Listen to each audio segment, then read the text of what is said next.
Welcome back to Sci-Fi Travelers, friends. In this episode, we'll be listening to the story of Henry and the kidnapped alien Queen Sofia. Grab your coffee and get ready to dive into this amazing science fiction story. Enjoy. I bought the alien woman and set her free, but she was a queen who had been abducted from her galaxy. The second thoughts came into Uldar outpost, the way a man comes home from a funeral. Slowly, badly, and making a noise nobody wanted to explain. Henry had been told by 3 separate mechanics on 3 separate rocks that the ship's port injector coil was not so much failing as auditioning for a career in demolition, and he had nodded gravely at each of them, the way you nod at a doctor when you have no intention of taking the pills. "Docking clamp engaged," said Ellie, in the tone of a woman watching a beloved relative order a 4th drink. "Congratulations. We have arrived at Uldar, which the registry describes as a commercial hub, and which everyone who has actually been here describes with a gesture. It has a coil dealer. It has 41 recorded homicides this cycle. That's 41 people who don't need a coil anymore. Buyer's market." Uldar had been a mining station once, back when there was something in the asteroid worth arguing over. Now it was a rusting wheel with a bad heart, 400,000 souls stacked in tiers, and an atmosphere that smelled like hot metal and someone else's dinner. Henry sold his hold of salvage on Tier 9 to a man with too many rings, got robbed politely and thoroughly, and went looking for the parts market with 1,100 credits and the optimism of the recently concussed. He took a wrong turn. That was the whole of it in the end, the way most lives get rewritten. He took a left where the signage had corroded down to an arrow and a smear, went down a service stair looking for a shortcut, and came out under a ceiling of dying sodium lamps into a long hall of cages, the auction yards. Henry had heard about them the way you hear about anything shameful, often, cheerfully, and never from anyone admitting they'd been. He stood at the mouth of the hall with his hands in his pockets, and every instinct he had lining up to shout at him, and he did not leave. Later, he would spend a great deal of time trying to work out why. The lamps buzzed. The cages went back and back, rank on rank, and inside them people sat with the particular stillness of the souled. Not despair, exactly. Filing, waiting for the next thing to be done to them. On a crate at the far end, under the brightest of the bad lamps, a small round man in a coat the color of wet apricots was working a crowd of maybe 30 buyers with a voice like a warm bath full of eels. And I ask you, friends, I ask you, where else does a discerning gentleman find such a specimen at such an hour? Nowhere. Nowhere but Cooper's. And Cooper weeps to part with her. Cooper is bereft. He was, at that moment, weeping over a woman with 4 arms who looked like she'd rather be shot. "Do I hear 90? 90, thank you, sir.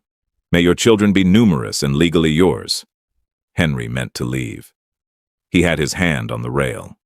Then Cooper said, "Lot 41, unremarkable stock, 1 female, humanoid, docile, 90 credits to start," and 2 men in stained coveralls dragged her up onto the crate, and Henry did not leave. She was green. Not sick green, not paint on a fence green. A deep luminous green like moss on a stone in a wood where the sun comes through in coins, lit somehow from underneath, so that the light on her skin seemed to be leaving rather than landing. Her hair was black and had been cut by someone in a hurry with something dull. There was a collar on her throat with a little amber light on it, blinking, patient, like a smoke alarm in an empty house. And her chin was up. That was the thing. Henry had been in bad rooms before. He knew what people looked like when they'd been broken and what they looked like when they were still being worked on. She stood on that crate above 30 men who intended to buy her, and she looked out over their heads at the far wall with an expression of such profound and specific boredom that Henry felt personally insulted on the crowd's behalf. Nothing in her posture said, "Save me." Everything in it said, "You are all of you extremely temporary." 90, said a man near the front. 100, said Henry, and was as surprised as anyone. Cooper's head came round like a gun turret. "The gentleman in the back. Oh, the gentleman knows. The gentleman has an eye." 120, said the front man. 200, said Henry. What followed took 4 minutes and ate his life. He bid the coil money, which was fine, because the coil was a luxury, and so was arriving anywhere. He bid the fuel money, which was less fine. He bid the money he'd been sewing into the lining of his jacket for 2 years against the day the second thoughts finally died somewhere with a hospital. And at 440 credits, the last serious bidder, a heavy man with a company badge, turned around and gave Henry a long look, the way you'd look at a dog doing arithmetic, and shrugged and walked away. Sold, Cooper sang, to the romantic. The paperwork was a chit. That was what got him afterward. It was a chit, thumb-printed, 3 lines long, and one of them was a serial number. Henry stood holding it in the buzzing lamplight while the coveralled men pushed her toward him, and discovered that owning a person feels like nothing at all, which is the single most frightening fact he had ever learned about the universe. He walked her out past the lamps, around a corner into a maintenance alcove where a broken vent breathed cold air, and he turned around and got the collar key out, and his hands were not entirely steady. "Hold still," he said. Sorry, just hold still." The amber light died. The collar came apart with a small, cheap, plastic click, an unimportant sound, the sound of a lunchbox. He held it a second, and then he dropped it, and it clattered, and he hated the noise it made. "Right," said Henry. "So, you're free. You can go. That's the whole thing. That's all of it. Go on." She didn't move. She looked at him. Not at the alcove, not at the exit sign, not at the vent she could have gone through. At him, steadily, with a wariness so old and so total that it wasn't even fear anymore. It was archaeology. And under it, moving somewhere far down, something that might have been a question she'd stopped expecting to be asked. "You're free," Henry said again, more quietly. "I'm not. There's no catch. I'm bad at catches. Ask anyone." Nothing. He waited. She waited. The vent breathed. Somewhere behind them, Cooper was tenderly weeping over Lot 42. Eventually, because there was nothing else in him, Henry said, "Okay," and put his hands in his empty pockets and started walking back toward the docks, up through the tiers, past the noodle stalls and the men playing dice on a coffin, all the way to Gate 19, where his ship sat leaking and unaffordable. And the whole way, 3 steps behind him, unhurried, uninvited, and entirely impossible to ignore, she came too. She followed him up the ramp. She sat down in his galley. She ate the last decent ration he owned, slowly, watching him over the top of it. "Henry," said Ellie with enormous delight. "Who is that?" Sofia said nothing at all. The second thoughts had 4 rooms if you counted the head, and Henry counted the head because otherwise it was 3. It had been built as a 2-man survey hopper by a company that went bankrupt shortly afterward, possibly out of shame, and it had the specific interior atmosphere of a place where a man has lived alone long enough to stop having opinions about where things go. There was a socket wrench on the galley table that had been there for 11 months. It had a place. The place was the table. Henry stood in his own doorway like a guest. "So," he said, "there's a bunk. That's my bunk, but it's yours now, obviously, and I'll take the crash couch, which is fine. I've slept there loads. There's a lever, it's not important. And there's a shower. It's not a good shower. It's a shower in the way that a rumor is a conversation. But it's hot for about 90 seconds, and I'd say those 90 seconds are yours if you want them." Sofia looked at him over the ration packet. She'd eaten it the way a soldier eats, efficiently, without ceremony, without once letting her eyes leave the door. Then she set it down, stood, walked past him into the head, and shut the hatch. "Well," said Ellie, "don't." I said one word. You said it sideways. The water ran. Henry sat down at the galley table and looked at the socket wrench, and understood in a slow and dreadful way that he had 440 credits worth of nothing, no coil, no fuel margin, and a person aboard whose entire understanding of him was that he had bought her at auction. There was no arrangement of those facts that made him the hero of anything. Then he noticed the drain. The water going down the grate in the deck was green, not tinted.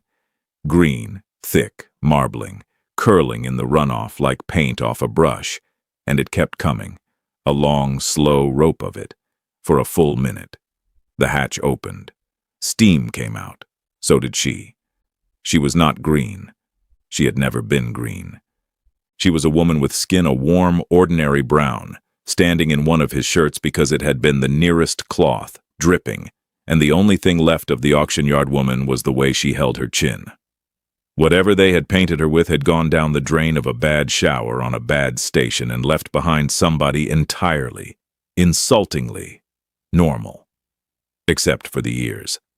They swept up and back from beneath the wet black hair and came to a fine, tapered point, long as a hand.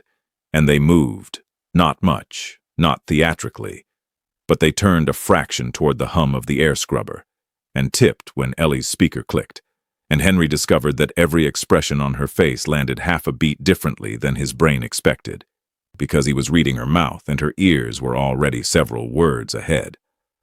"It's a lacquer," she said. Henry sat down. He hadn't planned to. The stool was simply there, and his legs made an executive decision. Her voice was low and very dry, and she used it like someone rationing it. "You talk," he said.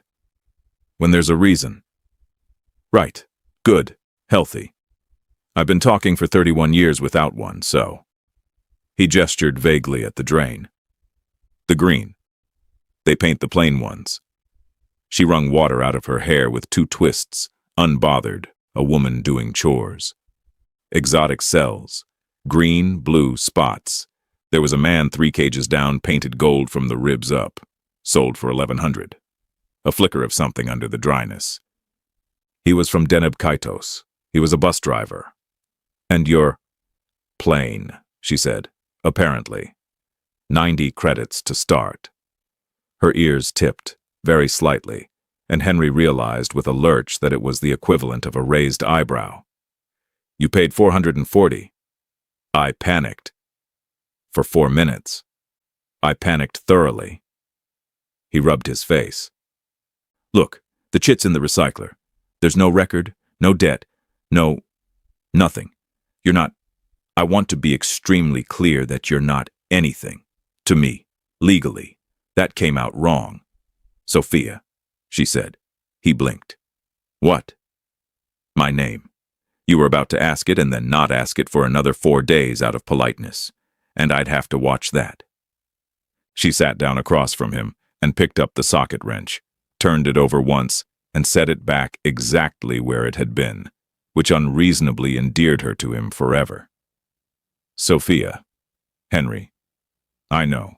The machine says it constantly." "I do not," said Ellie. He went out for the coil the next morning and came back with the truth instead, which is the worst possible exchange rate. Uldar had gone strange overnight. Henry had spent enough years in bad ports to read a dock the way a farmer reads a sky, and Gate 19 had grown neighbors, a matte black cutter with no registry flashing, a Kessel pattern hunter hull that had been resprayed by someone who'd never seen paint before, and a slim silver thing so expensive it looked embarrassed to be there. 3 crews, 3 flags, not one of them talking to the others, and every one of them wandering the tiers asking the same question in a different accent. And the question, translated out of all 3, was, did anyone buy a green woman? He found Cooper in a booth on Tier 6 drinking something that was on fire, and Cooper's apricot coat was buttoned wrong, and Cooper's hands were not steady. "You," Cooper said, "go away. Sit down. Buy me one and go away." Henry bought him one. It cost 8 of his remaining 11 credits. "The bidding," Cooper said into the glass. "You noticed the bidding." It was fast. It was low. He looked up, and his eyes were wet and old and entirely sober. 90 to start. 90. For a clean, healthy, unmarked female with all her teeth. I should have opened at 400. I wanted to open at 400. He drank. A man paid me out of his own pocket, more than I'd have made on her, to open at 90 and move fast. Said he wanted her sold cheap to a nobody, quietly, and gone. And then this morning, 3 ships come in wanting her back, and I am sitting here doing sums, friend. And the sums say somebody hit her in my yard the way you hide a body in a graveyard." He pushed the glass away. "Whatever you bought, you didn't buy it. You caught it."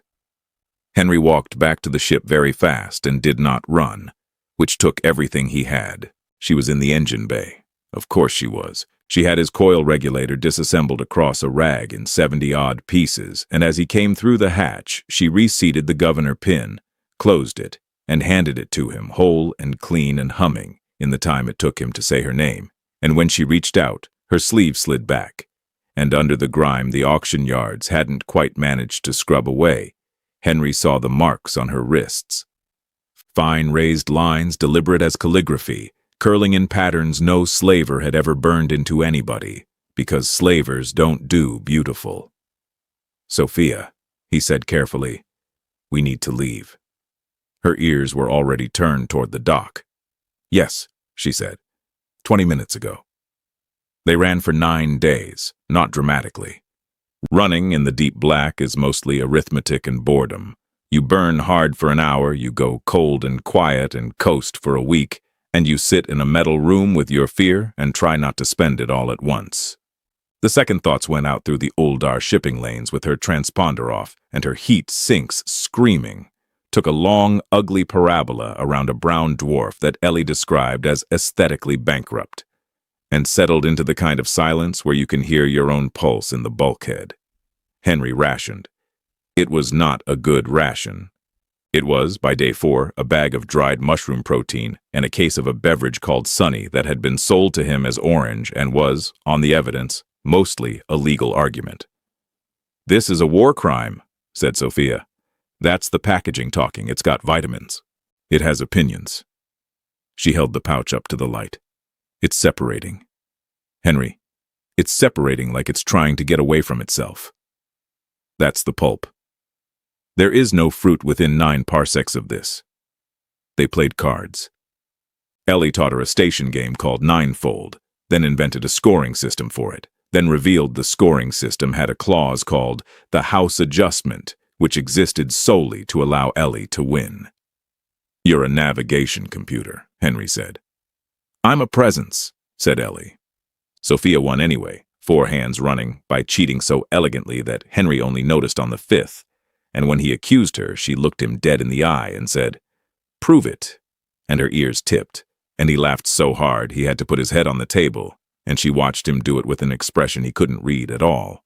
Startled, almost, as though laughter were an artifact she'd dug up and hadn't expected to still work. She was funny. That was the thing that snuck up on him. Not warm. She was not warm. She was a cold, clean blade of a person, but dry as bone and quick as a whip, and she had a way of noticing exactly the most humiliating true thing about a situation and stating it in 6 words. He taught her human swearing on day 6, out of nothing but boredom, and by day 7 she was a virtuoso. She used the words like a surgeon, sparingly, correctly, devastatingly, and on day 8 she called a jammed hatch a thing so anatomically ambitious that Ellie asked for a copy for her files. And 3 times Henry asked her something real, and 3 times she went somewhere else. "Who took you?" "Someone efficient." "Why don't you go back? The mushrooms have gone gray. Is that meant to happen?" "What do you want?" Nothing at all, just a look, and the conversation lying dead on the deck between them. She had a habit he noticed on day 5 and couldn't stop noticing after. Wherever she was 1 step closer to him than the room required. Not touching, not looming, just inside a boundary, quietly, without ever making a thing of it. The way a cat that has decided about you takes up residence at the exact edge of your gravity. The hunters found them on day 9. The silver ship, the expensive one. It came out of the dwarf's glare on a mass shadow drift, which is a maneuver requiring patience and money, and it had them boarded before Ellie finished the sentence about it. 4 men through the airlock, good armor, bad manners. Henry, in the corridor, did the only thing his body had prepared for. He threw a wrench. It missed. It hit a conduit, and it bounced, and it hit him in the shin, and he said, "Sorry," out loud, to the wrench, in a combat situation. And then Sofia came past him with a boarding pike off the wall bracket, and the corridor stopped being a corridor and became a piece of choreography. She did not brawl. That was what stayed with him. She fenced, a low-turning form, weight in the hips, the pike moving in short economical arcs that ended in the seams of the armor, and every motion of it looked ceremonial, the way a temple dance looks ceremonial right up until you notice everyone in it is dying. It took 11 seconds. 3 of them were down, and the 4th was on his knees with the pike point at his throat and his helmet off, and Henry was still standing there holding an apology. Then the man saw her wrists. He went the rest of the way down, forehead to the deck plating, arms out, and he said a word, a long, soft word full of vowels, spoken the way people say things in cathedrals. "Ellie," said Henry. "What's that?" "Ilmaray, formal register." A pause. Ellie never paused. "It's a title. The closest I can render is the Quiet Crown." The pike didn't move. The man on the deck was weeping, actually weeping, and saying it again. 900 worlds, Ellie said, in a voice with all the delight gone out of it. "The Ilmaray Reach. Its throne has been empty for 11 months, and the Reach is coming apart at the seams looking for what's sitting in your corridor holding a stick." Nobody said anything for a while. The scrubber hummed. Somewhere aft, something dripped. "Sofia," said Henry. "Don't." "I paid 440 credits and a broken coil regulator," said Henry, "for the sovereign of an entire galaxy." "Henry, that's either the greatest deal in the history of commerce," he said, "or the beginning of my execution, and I'd like a ruling, because I have to know whether to feel clever." Sofia lowered the pike. She looked at him, and something in her face moved. Not much, but her ears went back, flat and slow, and Henry understood without being told that it was the most naked thing she had ever let him see. "Both," she said. They locked the hunter in the hold, where he continued to be devout at inconvenient volume. They shoved the silver ship off with the docking rams, and Ellie burned them out and down and away. And afterward, Henry sat in the galley with a pouch of Sunny going gently wrong in his hand, and Sofia sat across from him, with her wrists on the table, sleeves back, not hiding them anymore, the fine raised lines catching the light like frost on a window. "They think you were taken," he said. "Yes." "There's a war warming up out there over you." "Yes." "So go back." He said it gently. He wasn't sure why it came out gently. Sofia, that's not even a hard problem. That's the easiest thing anyone's ever been offered. There's a throne. It's yours. It's sitting there with your name on it and a fleet that'll cry when you walk in. Go home. End it. Why in God's name won't you just go home?" She was quiet for a long moment. The lines on her wrists went up under her sleeve and kept going, he saw, further than he'd thought. "Because I'd survive it," she said. And she got up, and she went aft, and the hatch shut, and Henry sat there for 2 hours, turning that sentence over and over like a stone in his pocket, and it did not get any smaller. They found Cooper on day 10, in the aft supply locker, wearing 4 of Henry's shirts against the cold and sitting on a nest of ration cartons like a large, moist hen. "Before you say anything," he said, "I want it noted that I have been extremely quiet. You've been stealing my food." "Quietly." Cooper climbed out with enormous dignity, brushed crumbs off the apricot coat, and looked around the galley the way a duchess looks at a bus. 3 ships came for her, Henry. 3. And I sold her. And the man who paid me to sell her cheap is not a man who leaves witnesses standing about with names and faces and a fondness for talking. So I made a decision. I decided to be luggage. "Ellie, how long has there been a man in my locker?" 9 days, said Ellie. 9. You never go in there. I keep a list of things you never do. It's the largest file I maintain. Cooper took one look at Sofia's bare wrists, made a small noise like a kettle giving up, and sat down hard on the deck. "Oh," he said. Oh, that's ceremonial. That's Ilmaray ceremonial. That's, Madam, I want to say, formally, and with my whole heart, that I had no idea, and also that the market rate for the discretion of a man who had no idea is generally around. Cooper, said Henry. Negotiable, said Cooper. Obviously. Sofia hadn't moved. She was looking at her own hands on the table, and she said, to nobody. Tell him what it is. The throne. Tell him what you think it is. Henry said carefully, it's a chair. It's not a chair. And then, at last, in a flat, quiet voice with all the wit filed off it, she told him. The Ilmaray Reach was 900 worlds and 1100 years of not going to war, and the reason was the Concord Relay, a machine older than the Reach itself, found rather than built, spanning a hollowed moon, wired into every world's law and trade and grievance. It arbitrated. It heard 900 worlds argue, and it answered them all at once, instantly, fairly, in a single unified voice, and that voice was the reason nobody's children had burned in 11 centuries. But the relay could not think. It could only host. It required at its center a living mind of sufficient complexity, wired in, dissolved into the machine's architecture, awake, aware, and gone. Not dead. That was the part Henry's stomach did something about. Not dead. Present. A person spread across 900 worlds worth of arguments like butter over too much bread, hearing everything, answering everything, for as long as the body lasted, which was usually 40 years. They're conscious, Henry said. Yes. For 40 years. My mother was in it for 51, Sofia said. I spoke to her twice. Both times it was... She stopped. It's her voice. It says her words. It isn't her. There's nothing left in there to be lonely with. That's the mercy of it, they say. Eventually there's nobody home to mind. And they made you. Nobody made me. Her ears went flat. That's the thing you keep waiting for me to say, and I won't, because it isn't true. It's a choice.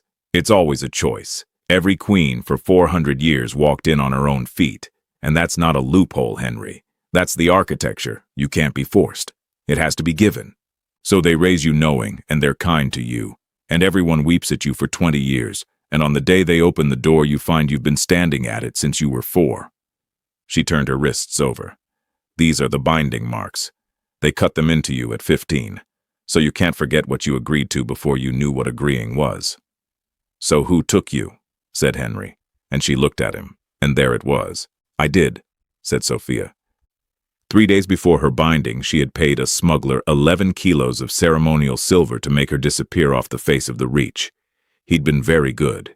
He'd been so good that the greatest search in the history of the Ilmaray had turned up nothing in 11 months. Because a smuggler doesn't hide a queen, he sells one. He stripped her, painted her green, filed her under unremarkable stock, and paid a fat man in an apricot coat to open the bidding at 90 credits and move fast. You ran, Henry said. I ran, and the Reach has spent a year mourning a woman who was hiding in a cage rather than tell them no, and there are 2 fleets out there right now working out whether to shoot each other over who lost me. She was very still. So don't tell me I was taken. Nobody took me. I did this. To all of them. That's the answer to your question. And it's why I don't answer it. And now you can stop asking, the scrubber hummed. Cooper, on the deck, had the grace to look at his shoes. Henry sat there for a while. He was aware that he was a man who owned nothing, knew nothing, had thrown a wrench at 4 soldiers and hit himself, and that anything he said now would be said by that man. He said it anyway.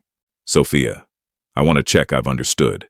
There's a machine and it keeps the peace, and the fuel it runs on is 1 person at a time. Alive, forever. Yes. And everybody involved has agreed to call that a throne. It's a hostage situation, said Henry, with better architecture. She didn't move. That's all it is. 900 worlds behaving themselves because there's a woman in a box and everyone's agreed not to look at her. And they dressed it up so beautifully that the woman in the box says thank you. He leaned forward. You didn't run from your duty. You ran from a bill somebody else ran up 1100 years ago and put in your name. You were 4. Nobody signs at 4. They'll say I'm a coward. They'll say whatever keeps the machine fed, said Henry. That's what a machine like that does, Sofia. It doesn't need guards. It's got a story. Nobody spoke. Sofia's ears came up slowly, a fraction, the way something does when it hasn't decided yet whether it's safe. Point of order, said Ellie. Not now. It's germane. If the relay requires a mind of sufficient complexity, and if minds of sufficient complexity are entitled to representation, then I would like to formally petition for recognition as a sovereign nation, effective immediately, with myself as capital, population, and flag. You're a navigation computer. I'm a presence, said Ellie. And I want a seat. They didn't run from the reach. You can't.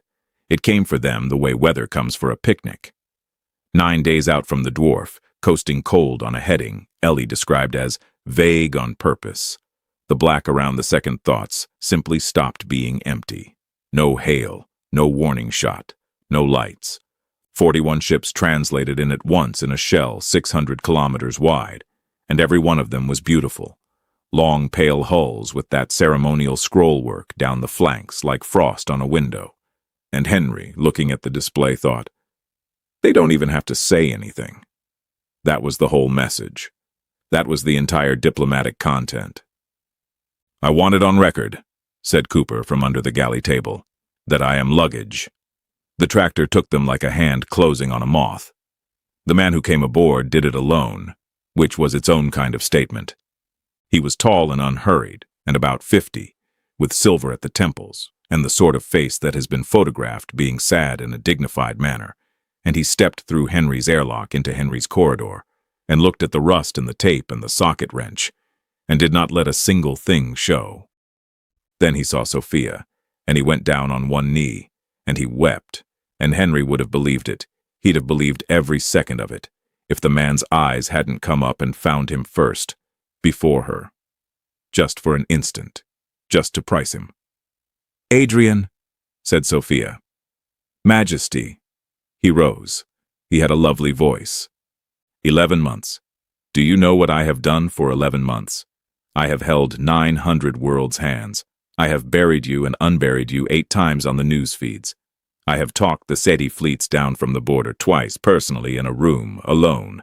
His voice cracked in exactly the right place. And here you are, in a tug. Chancellor, she said, you're standing on a very old sandwich. Adrian did not look down. Adrian, Henry noticed, never looked at anything he hadn't chosen to look at. He was reasonable. That was the horror of him. He sat in the galley and drank a pouch of Sunny without flinching, which Henry considered evidence of superhuman training, and he laid it out with his hands open. He didn't want her dead. Good heavens, no. He wanted her bound. Immediately within the cycle, with the whole Reach watching, because the Reach was 11 days from a shooting war over her absence, and the binding would end it in an afternoon. He had the tenders standing by. He had the moon warmed up. He said warmed up the way you'd say it about a bath. And afterwards, said Henry, she's in the machine. She's the voice of 900. And you're the man who stands next to the voice and explains what it meant. Adrian smiled at him with enormous warmth. You're quicker than the report said. There's a report? There's always a report. He turned his hands over. Henry, may I be crass? I find it saves everyone's afternoon. You are a man with a broken ship and 11 credits, and I am a man with a treasury and a deadline, and between us stands nothing but her extraordinary and misplaced fondness for whoever last handed her a sandwich. She won't walk in while you're standing there. She'd be embarrassed. So, he set a chit on the table. It was a plain gray chit. It had a number on it. Take the ship out of the story. Henry looked at the number for a long time. He looked at Sofia. She was standing by the hatch with her chin up and her ears flat back against her hair, and she wasn't looking at the chit at all. She was looking at him, and her face said, very clearly, it's all right. I already know how this goes. Everyone has a number. I've never once been the highest thing in a room. Yeah, all right, said Henry, and picked it up. The silence went on too long. Henry, said Sofia. It's a lot of money, said Henry, without turning round. It's, Sofia, it's an actual lot. I've never even seen the shape of it. He put it in his jacket, the inside pocket where the sewn-in emergency money used to live. I'm sorry, I bought a coil and I got a war. That was never the deal. Henry, you're free to go, he said. Told you there was no catch. And he walked past her, and he did not look at her, and that was the thing he'd carry. He had a whole face ready and he didn't use it, because she'd have read it in half a second, because her ears were already turned toward his voice waiting for the tell. So he gave her nothing. He gave her a man's back and a door, and the sound of a lock. He heard through the hull 4 things: the tenders taking her off, Ellie saying his name once, Adrian in the corridor telling someone to leave the tug intact because sentiment plays well, and then nothing at all, for 6 hours, in a cold ship going nowhere. Then Cooper came out from under the table and said, "Right, you horrible man. Where's the archive?" Because here's what Henry had been doing while Adrian talked about baths. Cooper, who was a coward, a thief, and a man who had once sold a bus driver painted gold, knew things. Cooper knew specifically of an archivist on Tannish who held the original construction ledgers of the Concorde relay, the actual builder's documents, salvaged out of the hollow moon 11 centuries ago and sold and resold ever since as an ornament, a curiosity, a rich man's shelf piece. Nobody in the Reach had ever read them because the archivist of Tannish would not sell to the Reach. She would not sell to a government, a fleet, a house, a chancellor, or anyone whose name had ever appeared in a news feed. She had a rule, and it was a good rule. And it was nobody's only. Henry was the most magnificently qualified nobody in the galaxy. He just needed money. He offered, Henry said. Sofia's whole life, everyone always tells her what the machine costs. Nobody ever asked for the receipt. They burned for Tannish on Adrian's own money, which was the single most satisfying thing Henry had ever done with a credit chit. And the archivist turned out to be 90 and rude, and to keep the ledgers in a biscuit tin. And she sold them for the number in the jacket and threw in a biscuit which was stale. Ellie read them in 4 seconds and then said nothing for 11, which had never happened. Ellie, the relay, said Ellie slowly, does not require a queen. What? It requires a mind of sufficient complexity. That's the specification. That is the entire specification. There is no clause about blood, or lineage, or ceremony, or scars, or sacrifice. A pause. The builders ran a costing study. It's here. Appendix 9. They considered distributing the load across a large volunteer network, thousands of minds, in shifts, sharing the burden, none of them consumed. They costed it, they proved it, and then they rejected it, Henry. And I want you to hear the reason. Say it. One volunteer was cheaper. Henry sat down on the deck of his terrible ship with a stale biscuit in his hand. 1,100 years, said Ellie. 51 years of her mother, all of it. It's not a throne, and it's not a sacrifice, and it's not the price of peace. It's a budget decision, and 4 centuries of monarchy grew around it the way a pearl grows around grit. The binding was broadcast to 900 worlds. Because Adrian understood that the machine's real power supply was not fusion, but story, and he had written this one himself. It was beautiful. It was genuinely beautiful. Henry watched it on a stolen feed on a bad screen, and felt his eyes sting, and he knew. The hollow moon, the pale processional, the choir of 900 anthems layered into one chord, and Sofia walking up the long white causeway in a gray shift with her wrists bare and her chin up, alone, on her own feet, because it had to be given. At the threshold, she stopped. Adrian, behind her, made a small, graceful gesture toward the door, and Sofia turned around and said, "Before I go in, I'd like to read something aloud." She read for 19 minutes. She read the builder's ledger in a flat, clear voice to 900 worlds, and she did not editorialize once, because Henry had told her not to. Don't argue with them, Sofia. Just hand them the receipt. And there is no rhetoric in the universe with the killing power of an itemized list. She read the specification, a mind of sufficient complexity. She read Appendix 9, the distributed architecture, thousands of minds in shifts, a burden nobody dies of, costed and proved and rejected. She read the cost comparison. She read the line where a builder 1100 years dead had written that a single volunteer was cheaper and would require no ongoing administration. Then she said, "My mother was ongoing administration," and that, Ellie calculated afterward, was the moment the Reach turned over, all 900 worlds at once, like a shoal. Adrian's fleet did nothing. It couldn't. Fleets are for enemies, and a man cannot fire on an itemized list. He tried for about 90 seconds to talk. He was good. He was so good. He reached for tradition and sacrifice and the sacred trust, and Henry, watching, thought he might actually do it. And then a delegate from a world nobody had ever heard of stood up in the conquered chamber and asked him one question. Had the Chancellery held a copy of the ledger? They had. Of course they had. Not for 11 centuries, for 9 years, since Adrian's own audit had pulled it out of the moon's foundation vault and quietly filed it under historical, ornamental. He was not shot.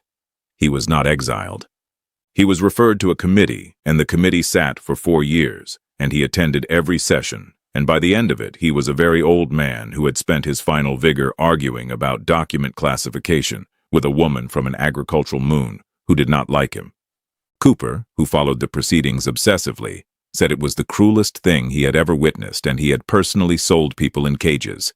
Cooper, incidentally, got his ransom. Sofia paid it herself, a genuinely enormous sum, delivered with a straight face, in exchange for his testimony about the rigged auction, and Cooper wept with joy and bought a bar on Tannish and named it the Apricot and told the story every night. And every night the number he'd been paid went up by 400 credits, until eventually, in the folk version, he'd bought her freedom himself. The relay went distributed on a Tuesday. 11,000 volunteers in the first intake in shifts of 9 hours, none of them consumed, none of them queens, farmers and archivists, and a bus driver from Deneb Kaidos who had once been painted gold from the ribs up and who said, on the feed, that he'd like a turn at deciding something for a change. Ellie was the first non-Ilmaray node. She negotiated her title for 6 weeks and settled on sovereign presence and second voice of the conquered, population 1, flag pending, and she has never once let Henry forget it. And the machine, freed of its diet, kept the peace, which it turns out had never needed a martyr at all, only enough people willing to be bored on purpose. Sofia abdicated 8 days later, not to run. That was the whole point, and she said so standing where she'd read the ledger, that she had run once, and it had cost her a year in a cage and cost the Reach 11 months of grief, and she would not do that to them twice. She stayed until it was finished. She stayed through the committee and the intake and the drafting of a council to replace a crown, and when there was nothing left that required a queen, she took the thing off and put it down, so that no child of her line would ever again be born owing a machine her life, and so that the marks on her wrists would mean nothing but that a girl had once been 15. Henry watched all of it from a dock on Tannish, where he was doing something he found genuinely unbearable, paying his debts. He'd hated the money. Adrian's money had been spent on the biscuit tin, but the Reach had insisted afterward, formally, on compensating the human who had, the citation put it very carefully, purchased and released the sovereign, and the number had been obscene, and Henry had discovered that a man who has been broke for 31 years does not become happy when he stops. He becomes suspicious. He paid off the second thoughts. He paid 3 mechanics on 3 rocks. He replaced the injector coil and, out of an emotion he declined to examine, kept the socket wrench exactly where it lived. She found him under the porte nacelle with grease to the elbow. He'd known it was her before he turned around, because Ellie went quiet, and Ellie never went quiet. She wasn't in gray. She was in a coat and boots, and nothing ceremonial at all, and her hair had grown out past the bad haircut, and she looked, standing there in the dock lights, like a woman who had been given her own face back and hadn't yet decided what to do with it. "Hello, Henry." "Majesty." "Don't." "Sorry." He wiped his hands on a rag that made them worse. "Citizen, Madam Sofia." They stood there. Somewhere a loader was beeping. "You took his money," she said. "I took his money. In front of me. I couldn't tell you." He looked at her properly. "Sofia, if I'd had one single honest thing on my face, you'd have read it. You read everything. Your ears were already turned round waiting for it. So I gave you a lie you'd believe, because it was the only lie in the galaxy you'd believe, which is—" He stopped. "That's the worst sentence I've ever said out loud. Yes, I'm sorry. I know." Her ears tipped. "You're the only person who ever asked for the receipt." He nodded. He didn't trust himself with more. Then Sofia said quietly, "Are you still free to go?" And Henry, who had been a man with a bad ship and 11 credits and no reason, who had walked into a place he'd been warned about and come out different, understood that this was the same question, turned around and handed back. "Yes," he said. She didn't move. She only stayed one step closer than the dock required, inside his gravity, the way she had for a year, and this time he understood the language perfectly, and had done for some while. "Ellie," said Henry, "file a flight plan." "To where?" "Don't." "Filed," said Ellie, with enormous satisfaction. "Destination, unspecified. It's the most honest paperwork this ship has ever produced." And the second thoughts left port with 2 people aboard, a smug and sovereign presence, a stale biscuit in a drawer that neither of them ever threw away, and absolutely nowhere it had to be. 440 credits. That was the price, not of a woman, of a coil and a hold of scrap, and a few years of money sewn into a jacket lining against the day the ship finally died somewhere with a hospital. Henry didn't set out to free a queen. He set out to buy a part. He took a wrong turn, and he saw a chin that wouldn't go down, and he spent everything he had on a stranger, and then asked for nothing back. And that, not the ledger, not the fleets, not the machine in the hollow moon, that was the whole of what he did. Everything else came from a man asking one small, rude, unforgivable question that 1,100 years of very serious people had been too polite to ask. Why does it have to cost her? Because that's the thing about the beautiful stories, isn't it? Nobody guards them. They don't need guards. They only need everyone to agree not to look at what's inside the box, and to weep at the right moments, and to call the bill a duty, and to hand it gently, lovingly, with a choir, to a girl of 15 who hasn't yet worked out that she was never asked. So, there's the question, and it isn't Sofia's, and it isn't Henry's. What have you been told you owe? Who ran up that bill? And were you old enough when you signed to know what the word meant? Whose life is quietly keeping the peace in your family, your work, your world, while everyone agrees it's an honor? And if somebody handed you the receipt tomorrow, the actual itemized receipt, would you read it out loud, or would you fold it up and put it back in the drawer? Because the story is so much easier to live in than the truth, and the smaller one, the one that costs less and asks more. Somewhere today there's a person standing in a bad room with their chin up, waiting to find out what you are. You won't get a fleet for it. You won't get a citation. You'll get a wrong turn, a bad feeling, and 4 minutes to decide whether to spend something you can't afford on someone who can't pay you back. Henry never became brave. Read it again and you'll see. He threw a wrench and hit himself. He apologized to it. He was frightened the entire way through. He just kept refusing in small, unimpressive ways to look away from the box. That's all it ever takes. That's the whole trick. Kindness is a language most of us have forgotten how to trust. Someone has to speak it first, badly, with grease on their hands and nothing in their pockets, to somebody who won't answer, and then wait, and see who's still standing one step closer than the room requires. Friends, we've reached the end of Queen Sofia and Henry's story. I hope you enjoyed our science fiction story. Please don't forget to hit the like button, leave your thoughts about the story in the comments below, and subscribe to our channel so you don't miss the next story. See you in the next story.